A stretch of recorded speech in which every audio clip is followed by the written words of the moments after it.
இப்ப தமிழ்நாட்டை பொறுத்தளவுல எஸ்ஐஆர் பணிகள் ஆரம்பிச்சிருச்சு, ரொம்ப தீவிரமா நடந்துட்டு இருக்கு. ஸோ இப்ப மக்களுக்கு நிறைய கேள்விகள் இருக்கு.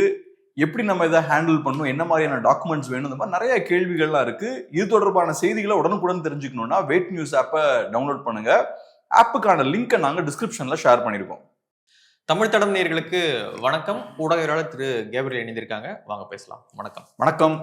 விஜய் அவர்கள் அதிரடியாக உள்ள போறதுக்கு முன்னாடி ஒரு சின்ன ரிக்வஸ்ட் ஆடியன்ஸ்ட வச்சிருவோம். விஜய் பற்றியா? விஜய் பற்றி இல்ல, நம்ம சேனல் பற்றி. சேனல்ல கண்டிப்பா சப்ஸ்கிரைப் பண்ணிருங்க.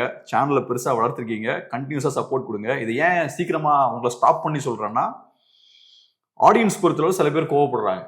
இப்ப மகாபிரபு அவர்கள் கேள்வி கேட்கிறாரு, அதுக்கப்புறம் நீங்க ரிக்வஸ்ட் வைக்கிறீங்க, அப்புறம் நீங்க பதில் சொல்றீங்க. நீங்க பதில் சொல்லும் போது மகாபிரபு கேட்ட கேள்வியை நாங்க மறந்துடுறோன்றாங்க. அதனால ஃபர்ஸ்டே சொல்லிடுவோம், சேனலை சப்ஸ்கிரைப் பண்ணுங்க, மறந்துடாதீங்க. ஓகே, கண்டிப்பா பண்ணிடுவாங்க. கேள்விக்குள்ள போயிடலாம். விஜய் அவர்கள் அதிரடியாக ஒரு வீடியோ வெளியிட்டிருக்காரு. எது பத்தி அப்படின்னா, எஸ்ஏஆர் பற்றி. எஸ்ஏஆர்ல பெரிய வாக்கு திருட்டு எப்படி ராகுல் அங்க சொன்னாரோ அதே போலதான் இங்கேயும் அவரு சொல்றாரு. தமிழ்நாட்டுல கிட்டத்தட்ட 6 கோடி மக்கள் வாக்களிக்க தகுதியானவர்கள் நினைக்கிறீங்க, ஆனா உங்க யாருக்கும் ஓட்டு போடுற உரிமை கிடையாது. இந்த எஸ்ஏஆர் நடந்து முடிஞ்சு இறுதி பட்டியல் வரும்பொழுது தான் நீங்க வாக்காளரா இல்லையா அப்படின்றதே தெரிய வரும். இப்பொழுது நீங்க கையில கார்டு வச்சிருக்கீங்க, நாமளும் ஓட்டர் தான் அப்படின்னு நினைக்க கூடாது. அதெல்லாம் கிடையாது. நிறைய பிரச்சனைகள் இதுக்குள்ள இருக்கு. ரொம்ப கேர்ஃபுல்லா இந்த எஸ்ஐஆர் நீங்க அணுகணும் அப்படின்னு சொல்லி அறிவுரைகள்லாம் சொல்றாரு. நிறைய விஷயங்களும் அதுல பேசியிருக்காரு. ஸோ எஸ்ஐஆர் அப்படின்ற ஒரு விஷயத்த டிவிக்கும் விஜயும் ரொம்ப தீவிரமா கையில் எடுக்கிறாங்க. காலைல கூட ஏதோ ஒரு அறிக்கைலாம் விட்டுருந்தாங்க.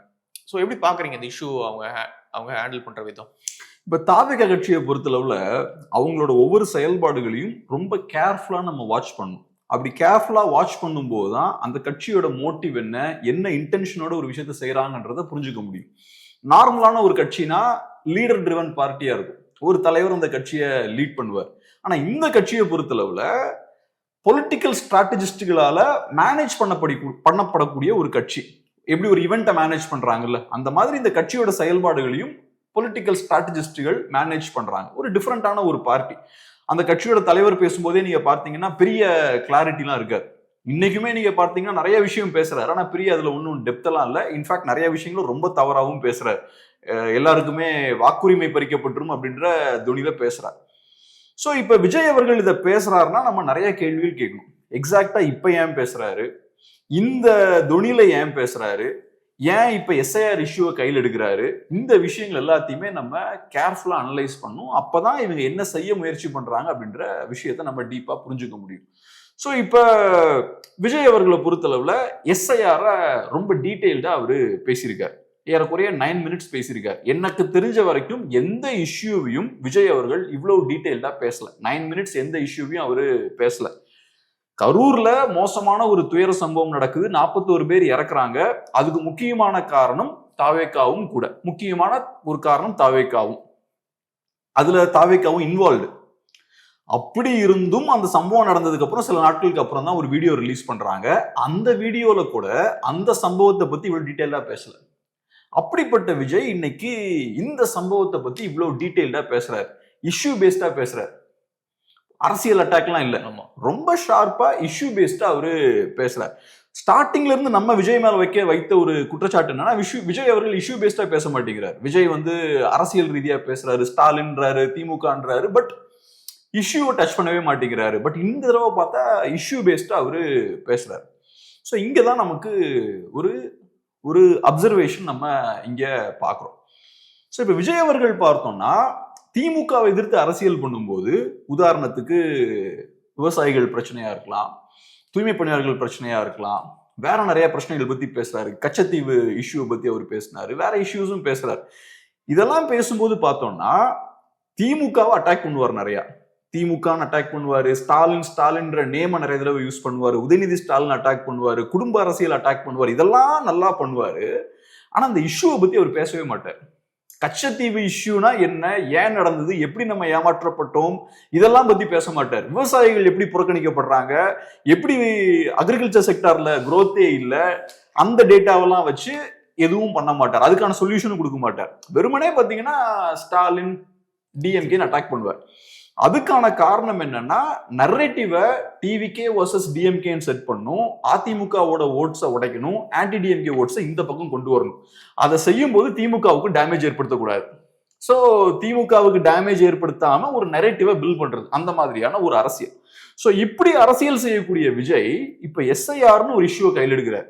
எஸ்ஐஆர்னு அந்த இஷ்யூவை கையில் எடுத்து ரொம்ப டீடைல்டா பேசுறாரு. அப்கோர்ஸ் நான் ஃபர்ஸ்டே சொன்ன மாதிரி அவர் பேசின விஷயங்கள் நிறைய அபத்தமா இருக்கு.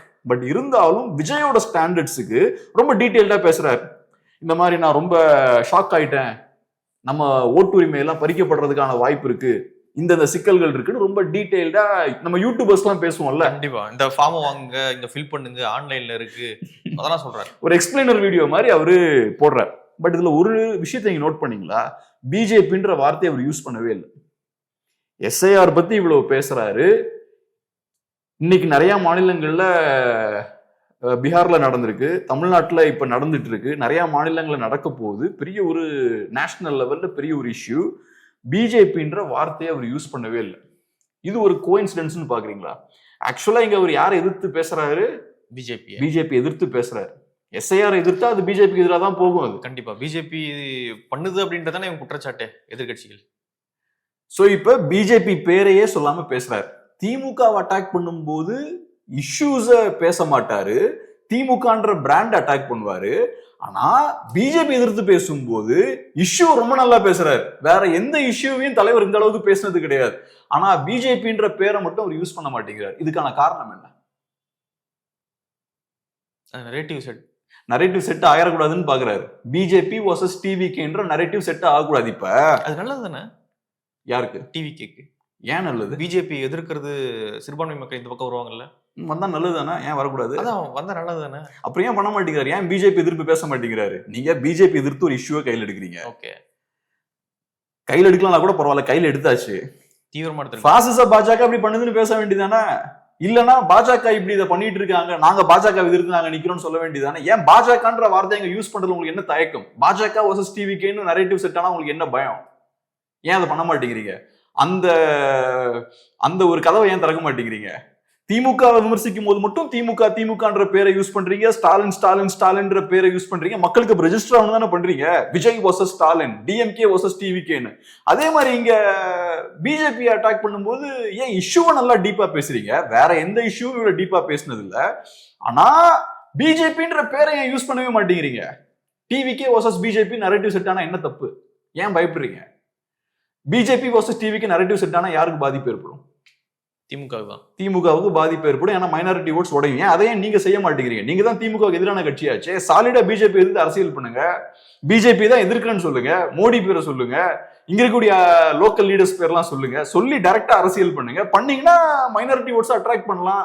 மைனாரிட்டிஸ்க்கு தானே பிடிக்கும், அவங்களுக்கான அரசியல் தானே கையில் எடுக்கிறீங்க. பிஜேபி எதிர்க்கிறீங்க. ஏன் அதை பண்றது உங்களுக்கு என்ன தயக்கம்? ஏன் அதை பண்ண மாட்டேங்கிறீங்க? ஏன் ரொம்ப கேர்ஃபுல்லா அப்ளை பண்றீங்க? அதை இதுல ஒரு பேட்டர்ன் இருக்குல்ல. இப்ப திமுக எதிர்க்கும் போது எந்த இஷ்யூவும் அவங்க கையில் எடுத்து பேசல. ஏதாவது ஒரு இஷ்யூ டீப்பா பேசியிருக்காரா? இன்ஃபேக்ட் எந்த இஷ்யூவையும் டச் பண்ணவே மாட்டார். பேரை மட்டும் தான் சொல்லுவாரு. விவசாயிகள் பிரச்சனை, கச்சத்தீவு இஷ்யூ, தூய்மை பணியாளர்கள் பிரச்சனை, இவ்வளவுதான் டைட்டில் மட்டும் தான் இருக்கும். அதுக்குள்ள டெப்த் எல்லாம் இருக்காது. அதுக்கப்புறம் திமுக அட்டாக், டிஎம்கே பேஷிங், குறிப்பா ஸ்டாலின் நிறைய தடவை ரிப்பீட் பண்றது, டிஎம்கே பேரை ரிப்பீட் பண்ணிட்டே இருக்கிறது. இதெல்லாம் சும்மா அந்த நரேட்டிவ் பில்டிங். அப்படி பேரை ரிப்பீட் பண்ணிக்கிட்டே இருக்காங்கனாலே ரெஜிஸ்டர் பண்றாங்க அவங்க. இதெல்லாம் நான் சொன்னேன்ல, இது ஒரு பொலிட்டிக்கல் ஸ்ட்ராட்டஜிஸ்டுகளால மேனேஜ் பண்ணப்பட்ட ஒரு பார்ட்டின்னு சொன்னேன்ல, இதுதான். இந்த மாதிரி திரும்ப ரிப்பீட் பண்றதா அவங்க சொல்லுவாங்க.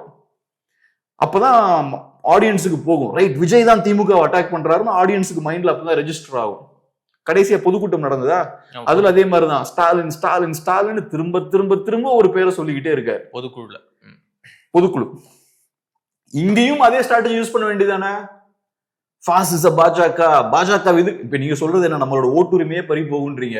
அப்ப திமுகவோட பெரிய குற்றச்சாட்டு நீங்க வைக்கிறீங்க. திமுக செய்யற தவறை விட இது பெரிய தவறு. டெமோக்ரஸியே இன் கொஸ்டின்றீங்க. அப்ப நீங்க என்ன சொல்லணும்? ஓட்டுரிமை யாரு பறிப்பா? பாசிஸ்டுகள் தானே பறிப்பாங்க. ஹிட்லர் பறிச்சாரு, முசோலினி பறிச்சாரு, அவங்க தானே பறிப்பாங்க. அப்ப நீங்க அக்ரஸிவா நீங்க சொல்லணும் இல்ல. அதுல என்ன தயக்கம்? மைனாரிட்டி ஓட்ஸ் திமுக உடையறதுல உங்களுக்கு என்ன தயக்கம்? அது ஒரு கேள்வி. ஓகே, என்ன தயக்கம்னு உங்களுக்கு தெரியும், ஆடியன்ஸ்க்கும் தெரியும். ஓகே. இப்போ எஸ்ஐஆர் இவர் எதிர்க்கிறதுல பிஜேபி எந்த பிரச்சனையும் ஏற்படாதுன்றீங்க? பிஜேபிக்கு பிரச்சனை ஏற்படும், அதான் என் பாயிண்ட். பிஜேபிக்கு பிரச்சனை ஏற்படும், பட் அதனால வரக்கூடிய லாபங்கள் இங்க வராது, விஜய்க்கு வராது. எலக்டோரல் பாலிடிக்ஸ்ல இப்ப விஜய் இதெல்லாம் பேசுறதால எஸ்ஐஆர் பண்றது பிஜேபி தான். சோ விஜய் என்ன பண்றாருன்னா, நல்ல கரெக்டான ஒரு கொஸ்டின் கரெக்டான டைம்ல கேட்டீங்க. சோ விஜய் என்ன பண்றாருன்னா ஆன்டி பிஜேபிக்கான அரசியலை பண்றாரு, ஆனா அதனால வரக்கூடிய லாபத்தை வாங்க மறுக்கிறாரு. அதனால வரக்கூடிய லாபத்தை அறுவடை பண்ணணும்னா நான் பிஜேபி எதிர்க்கணுன்றதை, நான் தான் பிஜேபி எதிர்க்கின்ற எஸ்டாப்ளிஷ் பண்ணணும்ல. நீங்க மைனாரிட்டிஸ்ட கேட்டா என்ன சொல்லுவாங்க? எனக்கு பிஜேபியோட பிரச்சனை இருக்குன்னு சொல்லுவாங்க. ஆமா, அப்ப நீங்களும் அங்க அதை தானே சொல்லணும். இங்க நான் பிஜேபி தான் சண்டை போடுறேன்னு சொல்லணும்ல. அங்க பண்றீங்களே கிளியரா, திமுகவோட தான் நான் சண்டை போடுறேன்னு சொல்றீங்க. யாருக்கு அந்த மெசேஜ்? அதிமுக காரனுக்கு அந்த மெசேஜ். அப்ப மைனாரிட்டிஸோட ஓட்ஸ் இங்க கொண்டு வரணும்னா நான் பிஜேபியோட நான் சண்டை போடுகிறேன், இஷ்யூவை கையில் எடுத்துட்டேன். இஷ்யூவை யாருக்கு எதிராக கையில் எடுக்கிறேன்? பிஜேபிக்கு எதிராக எடுக்கிறேன். மோடி மோடி மோடி 4 தடவை பேரை சொல்லுங்க, பிஜேபி பிஜேபி 4 தடவை பேரை சொல்லுங்க. அதை சொன்னீங்கன்னா டிஎம்கே ஓட்ஸ் எல்லாம் இங்க வந்துடும்.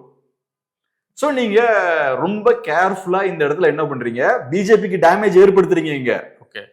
ஆனா அதனால அந்த அரசியலால வரக்கூடிய பொலிட்டிக்கல் லாபம் இருக்கு பாருங்க, எலக்டோரல் பெனிஃபிட்ஸ் இருக்கு பாருங்க, ஓட் லாபம் இருக்கு பாருங்க, அதை நீங்க அறுவடை பண்றதுக்கு ரெடியா இல்ல. ஓகே. இப்ப பிஜேபி இங்க பலவீனப்படுத்துறது ஏடிஎம்கே பலவீனப்படுத்துற மாதிரி இல்லையா? ஏடிஎம்கே கூட்டணி பலவீனப்படுத்துறது அது கதை. ஏடிஎம்கே பிஜேபி 2 பேரையும் பலவீனப்படுத்துறாங்க. ஆனா அதனால வரக்கூடிய எலக்டோரல் கெயின்ஸ பாக்கெட்ல போட மறுக்கிறாரு. அது எனக்கு வேண்டாம், எங்க அந்த பக்கம் போய்கிட்டுன்னு விடுறாரு. இது என்ன மாதிரியான அரசியல் இது? இது நமக்கு புரியல. எந்த கட்சியும் இப்படி ஒரு அரசியல் பண்ண மாட்டாங்க. சோ இதுல இந்த வீடியோட டேக்அவே என்னன்னா, ஒன்னு இஷ்யூ பேசுறாரு, 9 மினிட்ஸ் இஷ்யூ பேசுறாரு. ரெண்டாவது பிஜேபின்ற வார்த்தையை அவர் யூஸ் பண்ணல. ஓகே. இதுக்கு கேட்டா எதையாவது வியாக்கியானம் சொல்லுவாங்க, எலெக்ஷன் கமிஷன் தான் அதை பண்ணுதுன்னு சொல்லுவாங்க. அப்படி ஏதாவது சொன்னாங்கன்னா அதுக்கப்புறம் டெமோக்ரஸி ஓட்டுரிமையே பறி போகும்லாம் பேசினாங்கன்னா ஆமா நம்ம அது ஓப்பனா பேச முடியாது. பட் அந்த அப்படிலாம் பேசுறதுக்கும் வாய்ப்பு இருக்கு. அது ரொம்ப முட்டாள்தனமா இருக்கும் அப்படி பேசினா. சோ இங்க கிளியர் கட்டா ஒரு ஸ்டாண்ட் எடுத்து இஷ்யூவை கிளியரா பேசி அதனால வரக்கூடிய பெனிஃபிட்ஸ் எனக்கு வேண்டான்ற இடத்துல இருக்காங்க. சோ இப்ப அடுத்து இது பிளான் பண்ணி தான் பண்றாங்கன்றீங்க. இது எப்படி பிளான் பண்ணாம இதை பண்ண முடியும் நீங்க சொல்லுங்க. இப்ப நான் எஸ்ஐஆர் அப்போஸ் பண்றேன், இந்தியால நிறைய கட்சிகள் எஸ்ஐஆர் அப்போஸ் பண்றாங்க. ஏதாவது ஒரு கட்சி இந்த மாதிரி பேசியிருப்பாங்களா? எஸ்ஐஆர் அப்போஸ் பண்ணக்கூடிய ஏதாவது ஒரு கட்சி பிஜேபின்ற நேமை யூஸ் பண்ணாம அப்போஸ் பண்ணிருக்காங்களா? ஏன் எல்லாம் பிஜேபின்ற நேமை யூஸ் பண்றான்? அவனுக்கு தெரியும் எஸ்ஐஆர் இஷ்யூவை பேஸ் பண்ணி நான் கையில எடுத்தேன்னா பிஜேபி அப்போஸ் பண்ணாதான் எனக்கு லாபம் வரும், எலக்டோரல் கெயின் வரும். பிஜேபி அட்டாக் பண்ணாதான் ஆன்டி பிஜேபி ஓட்ஸ் என்கிட்ட வரும், மைனாரிட்டி ஓட்ஸ் என்கிட்ட வரும், மற்ற ஓட்ஸும் என்கிட்ட வரும். ஒவ்வொரு கட்சியோட நோக்கமும் அதுவா தான் இருக்கணும். ஆனா இது ஒரு விசித்திரமான ஒரு கட்சி. அதனாலதான் நான் சொன்னேன், பொலிட்டிக்கல் ஸ்ட்ராட்டஜிஸ்டுகளால மேனேஜ் பண்ணப்பட்ட ஒரு பார்ட்டி இது. ஸோ அதனால இவங்க பொலிட்டிக்ஸை நம்ம பார்க்கும்போது எப்பவும் சின்ன சின்ன டீட்டெயில்ஸுக்கு ரொம்ப கேர்ஃபுல்லா பார்க்கணும், கேர்ஃபுல்லா அப்சர்வ் பண்ணணும். எல்லாத்துலயும் ஒரு மெசேஜ் இருக்கும். இப்போ நான் எடிட்டர்கிட்ட பேசிட்டு இருக்கும்போது எடிட்டர் வித்தியாசமா இருக்கு, பேக்ரவுண்டும் ஒயிட்டா இருக்கு, சட்டையும் ஒயிட்டா இருக்கு, ஒரு மாதிரி பிரைட் அட்மாஸ்பியர்ல பேசுறாரு. அது எல்லாத்தையுமே ரொம்ப கேர்ஃபுல்லா நோட் பண்ணணும். ஏன்னா இவங்க சினிமா பேக்ரவுண்ட்ல இருந்து வரவங்க, எல்லாத்தையும் மேனேஜ் பண்றாங்க, எல்லாத்தையும் ஸ்டேஜ் மேனேஜ் பண்றாங்க, எல்லாத்தையும் கண்ட்ரோல் பண்றாங்க. ஸோ இவங்க ஒரு விஷயம் பண்றாங்கன்னா அதுக்கு பின்னாடி மெசேஜ் இருக்கும், என்ன பண்ண ட்ரை பண்றாங்கன்றதை நம்ம கேர்ஃபுல்லா வாட்ச் பண்ணணும். ஸோ இந்த இடத்துல பாருங்க, பிஜேபின்ற வார்த்தையை யூஸ் பண்ணாம பாஜகவை விமர்சிக்கிறாங்க, எஸ்ஐஆர் விமர்சிக்கிறாங்க. இது எவ்வளவு அபத்தமான ஒரு விஷயமா இருக்கு. இதே இது திமுக விமர்சிக்கும் போது எக்ஸாக்ட் ஆப்போசிட், பேரை மட்டும் தான் சொல்லிக்கிட்டே இருப்பாங்க, கட்சியை எதுவுமே டேமேஜ் பண்ண மாட்டாங்க. இங்க ஆனா ஆக்சுவலா எஸ்ஐஆருக்கு பெரிய ஒரு இது. ஏன்னா திமுகனால இன்னைக்கு எஸ்ஐஆர் எடுத்து ஒன்றும் பண்ண முடியல. எஸ்ஐஆரை பார்த்து திமுகவுக்கு பயம் இருக்கு. அதுவும் குறிப்பா பீகார்ல இது நடந்ததுக்கு அப்புறம், பீகார்ல டோட்டல் ஸ்வீப் அங்க. இங்க திமுகவுக்கு இன்னும் பயம் இருக்கு. ஆனா திமுகவுக்கு களத்துல இறங்கி எதுவும் பண்ண முடியாது. ஏன் பண்ண முடியாது? திமுக வயசான ஒரு கட்சி. ஒரு விஷயத்த பண்ணணும்னா திமுக நீங்க நிறைய பணம் செலவழிக்கணும். அது சாதாரண விஷயம் இல்லை. பழைய தொண்டர் படையெல்லாம் இன்னைக்கு கிடையாது, மணி ட்ரிவன் பார்ட்டி. சோ அதனால இப்ப திமுகவுக்கு தமிழ் மக்களை ஃபுல்லா மொபிலைஸ் பண்ண முடியாது எஸ்ஐஆருக்கு எதிராக. திமுக வாங்க தமிழர்களே, ஜனநாயகத்தை காப்போம், தமிழ் மக்கள் அனைவரும் ஒன்றிணைவோம் சொன்னா யாரும் வரமாட்டாங்க. சோ விஜய் அந்த வேலையை பாக்குறாரு. ஆனா அதனால வரக்கூடிய எலக்டோரல் பெனிஃபிட்ஸை திமுக கொடுக்குறாரு. சோ இது ஆபத்தான ஒரு விஷயம். எந்த கட்சியும் இந்த மாதிரி அரசியல் பண்ண மாட்டாங்க. ஒரு இஷ்யூ எடுத்து சண்டை போட்டுட்டு, கட்சி பேரை சொல்லாம இஷ்யூ எடுத்து சண்டை போட்டுட்டு அதனால வரக்கூடிய லாபத்தை இன்னொருத்தங்க கொடுக்க மாட்டாங்க. அடுத்த கேள்விக்குள்ள போறதுக்கு முன்னாடி இப்ப தமிழ்நாட்டை பொறுத்தளவுல எஸ்ஐஆர் பணிகள் ரொம்ப தீவிரமா நடந்துட்டு இருக்கு. ஸோ மக்களுக்கும் எஸ்ஐஆர் குறித்து நிறைய கேள்விகளும் இருக்கும். ஸோ எஸ்ஐஆர் குறித்த செய்திகளை உடனுக்குடன் தெரிஞ்சுக்கணும்னா வேட் நியூஸ் ஆப்பை டவுன்லோட் பண்ணுங்க. ஆப்புக்கான லிங்கை நாங்க டிஸ்கிரிப்ஷன்ல ஷேர் பண்ணியிருக்கோம். இன்னொரு விஷயம் நீங்க காலைல பேசும்போது சொல்லியிருந்தீங்க, ராகுல் காந்தி அவர்கள் தொடர்ச்சியாக இந்த ஓட்சோரி அதை பத்தி பேசிட்டு இருந்தார், வாக்கு திருட்டை பத்தி பேசிக்கிட்டே இருந்தாரு. அப்படி பேசிக்கிட்டே இருக்கும்பொழுது ராகுல் காந்திக்கு ஓட்டு போகணும்னு நினைக்கிறவன் என்ன பண்ணுவான் அப்படின்னா மனசு விட்டுருவான். அவனுக்கு ஒரு நம்பிக்கை வந்துடும். என்ன சொல்றா, இப்படி நம்ம தலைவரே இப்படிதான் சொல்றாரு, ஓட்டு போட்டா அவருக்கு வராதுன்றாரு, அப்பயே நம்ம ஓட்டு போடணும் அப்படின்ற மைண்ட் செட்ல நிறைய பேர் ஓட்டு போடாம போறதுக்கும் வாய்ப்பு இருக்கும். அதனால இது நெகட்டிவ்லயும் போய் முடியும் அவங்களுக்கு அப்படின்னு சொன்னீங்க. ஸோ அதே இங்க அப்ளை பண்ணலாமா? விஜய் வந்து இப்போ வாக்கு திருட்டுன்றாரு, உங்களுக்கு வாக்கே இல்லை, அதான் உண்மை அப்படின்லாம் சொல்றாரு. அப்படி சொல்லும் பொழுது விஜயோடைய தொண்டர்களும் அப்படி அவநம்பிக்கை ஏற்பட வாய்ப்பு இருக்கும்ல. ஸோ இங்க அப்ளை ஆகுமா அதுன்னு இப்ப நீங்க நல்லா கவனிச்சீங்கன்னா திமுக கேர்ஃபுல்லா பார்த்தீங்கன்னா திமுக தமிழ்நாட்டில் அந்த கேம்பெயினை பெருசா எடுத்துட்டு போக மாட்டாங்க. லோக்சபா எலெக்ஷன் நடக்கும்போது அதை பேசுவாங்க, இந்த மாதிரி வாக்கு திருட்டு அங்க நடக்குது இங்க நடக்குதுவாங்க. அதுக்கப்புறம் 40 சீட்ஸ் இங்க ஸ்வீப் பண்ணுவாங்க. அதுக்கு ஒரு கதையும் சொல்லுவாங்க, தமிழ்நாட்டில் திமுக ரொம்ப ஸ்ட்ராங். நான் சொல்ல திமுக சொல்ல மாட்டாங்க, திமுக ஆதரவு யூடியூபர்ஸ் எல்லாம் சொல்லுவாங்க தமிழ்நாட்டில் திமுக ரொம்ப ஸ்ட்ராங், நார்த்ல காங்கிரஸ் மாதிரி கிடையாது, தொண்டர் படை இங்க ரொம்ப அவங்களுக்கு அதிகம், அதனால இங்க ஏதாவது கோல்மால் பண்ணா கண்டுபிடிச்சிருவாங்க, அதனால தமிழ்நாடு தப்பிச்சிருச்சு, அந்த மாதிரிலாம் ஒரு எக்ஸப்ஷன், அதாவது தமிழ்நாடு ஒரு எக்ஸப்ஷன் அப்படின்ற மாதிரியான ஒரு சூழலை அவங்க ஏற்படுத்துவாங்க. அதே மாதிரிதான் இதையும் நான் பாக்குறேன். ஸோ இப்ப தமிழ்நாடை பொறுத்தளவுல இப்ப விஜய் என்ன வான் பண்றாருன்னா சிஸ்டம் காம்ப்ரமைஸ் ஆயிடுச்சுன்னு அவர் சொல்ல, நாளைக்கு உன் கையை விட்டு ஓட்டு போறதுக்கான வாய்ப்பு இருக்கு, நீ ஓட்டே இல்லாத ஒரு ஆளா மாறுறதுக்கு வாய்ப்பு இருக்கு, டெமோக்ரஸி உன்னை விட்டு உன் கையை விட்டு பறிக்கப்படுறதுக்கான வாய்ப்பு இருக்குன்றாரு. ஸோ ஒரு ஃபியரை கிளப்புறாரு, அவ்வளவுதான். விஜய் பண்றது என்னன்னா பயத்தை கிளப்புறாரு. அவர் பேசின அந்த கண்டென்ட் வந்து அபத்தமான விஷயம். இது இந்த ஃபியர் மாங்கரிங் வாங்கல்ல, யூஸ்வலா ஃப்ரிஞ்ச் எலிமெண்ட்ஸ் அதை பண்ணுவாங்க. விஜய் அவர்கள் கேர்ஃபுல்லா இருக்கணும். ஆக்சுவலா பொலிட்டிக்கலா இந்த மாதிரியான விஷயங்களை அவர் பாட்டுக்கு ஏதாவது பேசுறது டேஞ்சர். இன்னைக்கு இந்த வீடியோ பார்க்கும்போது ஸ்டார்டிங்லேயே அவர் சொல்றாரு, ஏன் ஓட்டு உங்க ஓட்டு எல்லா ஓட்டும் பறிக்கப்படுறதுக்கான வாய்ப்பு இருக்குன்னு சொல்ல, பறிக்கப்பட்டுருச்சு. நான் ஏதோ பயம் காட்டுறேன்னு நினைச்சுக்காதீங்க. அவர் ஒரு சாதாரண யூடியூபர் இல்ல, அவர் பாட்டுக்கு ஸ்ட்ராட்டஜிஸ்டுகள் ஏதோ எழுதி கொடுக்குறாங்க, ஏதோ ஒரு பேப்பரை பார்த்து ஏதோ மனப்பாடம் பண்ணி பேசுறது. அப்படி பேசினா பிரச்சனைகள் ஆயிரும் ஃபியூச்சர்ல. ஏன்னா எஸ்ஐஆர்ன்றது அது ஒன்றும் சட்டவிரோத விஷயம் எல்லாம் கிடையாது, கண்டிப்பா அது பிராக்டிக்கலான ஒரு விஷயம் தான், லீகலான விஷயம் தான். அது சரியா நடக்கல அப்படின்ற பட்சத்துல எங்க சரியா நடக்கலன்றத நீங்க சுட்டி காட்டலாம்.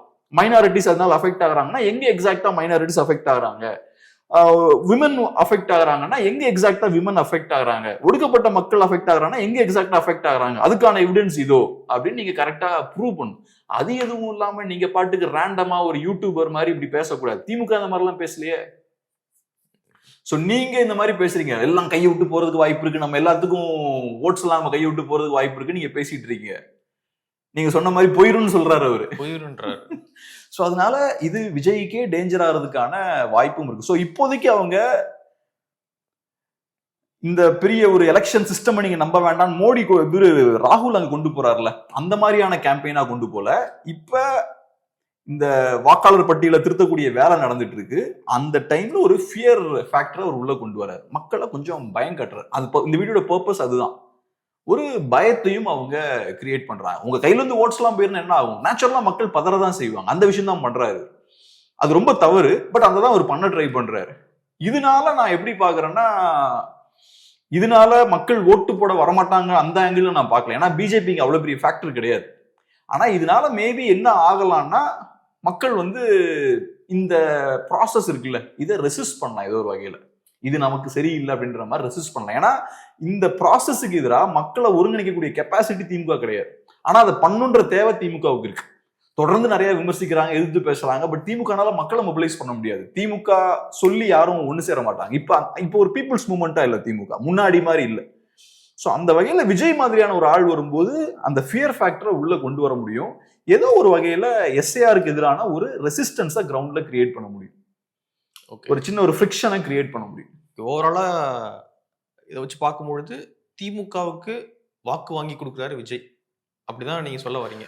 பாஜகவுக்கு டேமேஜ் ஏற்படுத்துறாரு, வாக்குகளை திமுக சைடு போடுறாரு. அதாவது அங்கதான் போயிட்டு இருக்கு, பாஜக எதிர்ப்பு வாக்குகள் அங்கதான் போயிட்டு இருக்கு. அது இங்க வராம ஸ்டாப் பண்ணிக்கிறார். டிவிகேவுக்கு மைனாரிட்டி ஓட்ஸ் வராமலும் ஸ்டாப் பண்ணிக்கிறார். மைனாரிட்டி ஓட்ஸ் வேணும்னா நீங்க பாஜகன்ற பேரை சொல்லணும், பாசிச பாஜகன்னு சொல்லணும், சொல்லி அட்டாக் பண்ணணும். ஓகே, ஒரு பக்கம் திமுக வலுப்படுத்துறாருன்றீங்க, இன்னொரு பக்கம் ஏடிஎம்கே பிஜேபியை வலுவிழக்க செய்யறாரு. இதன் மூலியமாக 26ல என்ன ரிசல்ட் வரும் இந்த இஷ்யூவை கையில் எடுக்கிறதால பாஜகவுக்கும் கஷ்டம், அதிமுகவுக்கும் கஷ்டம். ஏன்னா பாஜக எஸ்ஐஆர் எக்ஸைஸ் எடுக்கிறாங்கன்னா அதுல பாஜகவுக்கு ஒரு ரோல் இருக்கு, சென்ட்ரல் கவர்மெண்ட்டுக்கு ஒரு ரோல் இருக்கு, அதிமுக அதை சப்போர்ட் பண்றாங்க. ஆனா நீங்க எஸ்ஐஆர் மோசம்ன்றீங்க. ஸோ அந்த ஆங்கிள்லயே அதிமுக பாஜகவுக்கு இது டேமேஜ் தான், அதுல எந்த மாற்று கருத்தும் கிடையாது. ஆனா அதனால வரக்கூடிய லாபங்கள் உங்ககிட்ட வராமலும் நீங்க பாத்துக்கிறீங்க. அதுக்கான வேலைகள் எதுவும் பார்க்கல. கிளியர் கட்டா ஸ்டாலின் ஸ்டாலின் 10 தடவை சொல்ல தெரியுதுல ஒரே மீட்டிங்ல. இங்க ஒரு தடவை கூட சரி மோடின்ற பேர் கூட சொல்ல வேணாம், பிஜேபின்ற பேரை ஒரு தடவை சொல்றதுக்கு என்ன உங்களுக்கு தயக்கம்? அப்ப இவ்வளவு கேர்ஃபுல்லா ஏன் இருக்கீங்க? அந்த பேரையே சொல்லிடக்கூடாதுன்னு இவ்வளவு கேர்ஃபுல் என்னத்துக்கு?